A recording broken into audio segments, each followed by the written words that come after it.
जर एखाद्या व्यक्तीकडं जिवंत काडतूस सापडलं तर त्याच्यावर पोजेशन ऑफ आर्म्सचा गुन्हा दाखल होईल का आणि त्याला शिक्षा लागेल का, याबाबतचा आज आपण केस बघतोय।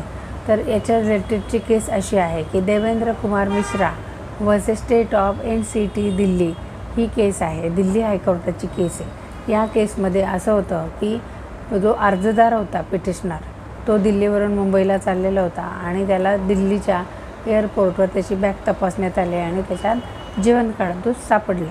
आता जिवंत काडतूस सापडल्यामुळे त्याच्यावर आर्म्स ॲक्टखाली सेक्शन 25 केले, त्याच्यावर पोजेशन ऑफ आर्म्स असा त्याच्यावर गुन्हा दाखल करण्यात आला आणि म्हणजे त्याचा तो ऑफेन्स आहे। आता तो कोर्टात सिद्ध झाला का नाही त्याच्याबद्दल काय काय रिक्वायरमेंट्स आहेत।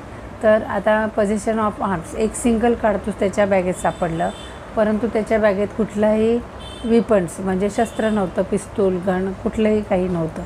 मग आता याच्यात कोर्टाने निकाल देताना असा विचार केला आहे की ह्याच्यात मेन्सरी आहे का, की बॅड इंटेन्शन आहे का, की ही काडतूस घेऊन जाण्यामागं नंतर त्याच्याकडं विपन्स आहे का आणि कॉन्साईज पोझिशन म्हणजे त्याला ती गोष्ट मी कॅरी करतो आहे ह्याची कल्पना आहे का, किंवा घरात एखाद्या बॅगमध्ये ते लपवून ठेवलेलं असतं आणि ते चुकून त्याच्याबरोबर आलेलं आहे। तर ह्याच्यामध्ये कोर्टासमोर त्याचं जे क्रिमिनल कॅरेक्टर नव्हतं, विपन्स नव्हतं, त्याचं बॅड इंटेन्शन नव्हतं, सिंगल कार्ट्रिज होतं।